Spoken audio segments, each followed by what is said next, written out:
Halo sahabat Nescafe dimanapun berada, jumpa lagi di YouTube channel Nescafe.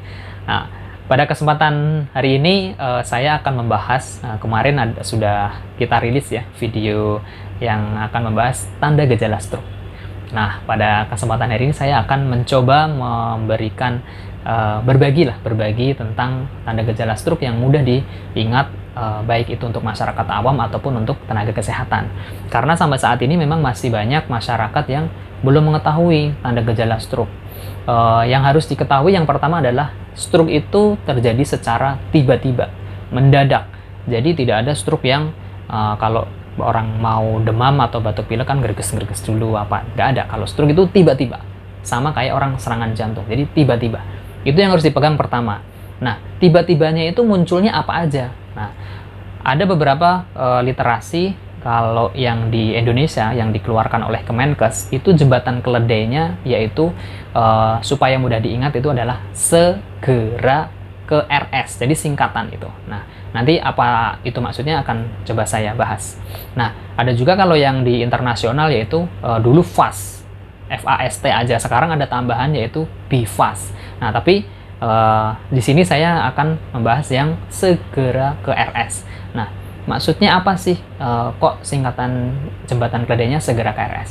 Se adalah senyum. Jadi perlu Bapak Ibu ketahui atau teman-teman sahabat Nescafe ketahui bahwa tanda pertama yaitu dilihat dari senyumnya. Apakah bibirnya ini simetris atau tidak? Mukanya ini simetris atau tidak? Ketika terjadi orang yang tiba-tiba lagi ngobrol asik, tiba-tiba kok menyon bibirnya. Nah, itu patut waspada. Jangan-jangan ini stroke. Patut diwaspadai. Belum tentu stroke karena ada penyakit lain yang tiba-tiba bibirnya menyon. Tapi kita patut curiga, jangan-jangan ini stroke. Nah, yang kedua yaitu ge. Ge itu adalah gerakan. Nah, apakah terjadi kelainan gerakan baik anggota tubuh sebelah kanan ataupun sebelah kiri?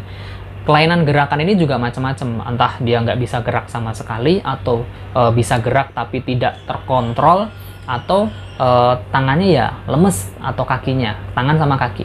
Dia biasanya simetris, kalau kanan tangan sama kaki kanan, kalau kiri biasanya tangan sama kaki kiri. Nah, itu patut diwaspadai, jangan-jangan ini stroke.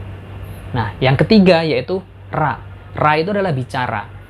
Bicara itu bisa dilihat apakah dia tidak bisa bicara sama sekali, atau tiba-tiba bicaranya cedal, atau tiba-tiba dia bisa aja pelo, atau mungkin diajak ngobrol, dia bisa ngomong tapi jawabannya nggak nyambung. Nah, itu adalah ra-nya. Yang selanjutnya yang keempat yaitu ke. Ke itu kebas. Kebas itu ya bisa kebas, bisa kesemutan. Nah, itu juga terjadi di separuh tubuh, entah itu sebelah kanan ataupun sebelah kiri. Nah, ketika ada tanda tersebut dan terjadi secara tiba-tiba, patut diwaspadai, jangan-jangan itu stroke. Nah, yang kelima yaitu R, segera ke R kan. R-nya itu adalah rabun. Jadi ada beberapa orang yang terkena serangan stroke, keluhannya itu hanya tiba-tiba pandangannya kabur, atau ada juga yang mengeluh ada bercak-bercak melihat, atau ada yang melihatnya itu hanya sisi sebelah tubuh saja. Jadi yang sisi sebelah, semuanya dia ada gangguan sisi sebelah kanan, yang kirinya itu dia nggak ngelihat. Jadi kadang dia jalan kok nabrak-nabrak, kenapa ini? Nah, ketika itu kejadiannya mendadak, patut diwaspadai, jangan-jangan itu stroke. Dan yang terakhir, yang keenam yaitu S-nya, yaitu sakit kepala. Sakit kepala hebat. Dan secara literatur dikatakan sakit kepalanya ini sakit kepala yang belum pernah dirasakan sebelumnya. Jadi sakit kepalanya luar biasa, sakit kepala hebat. Nah, ketika terjadi secara mendadak, jangan lupa patut diwaspadai, jangan-jangan itu stroke. Nah, sakit kepala ini juga identik dengan ada gangguan keseimbangan.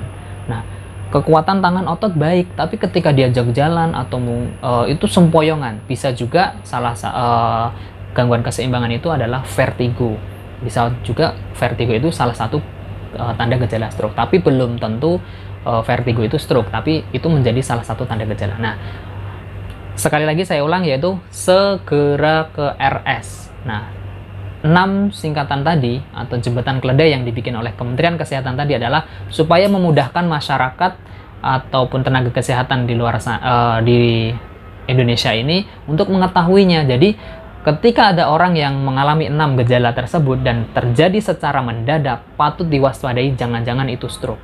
dan supaya segera dibawa ke rumah sakit. Kenapa kok harus dibawa ke rumah sakit? Jangan dibawa ke dukun, jangan dibawa ke puskesmas. Ya karena di rumah sakit itu tentunya rumah sakit yang sudah mempunyai fasilitas penanganan stroke.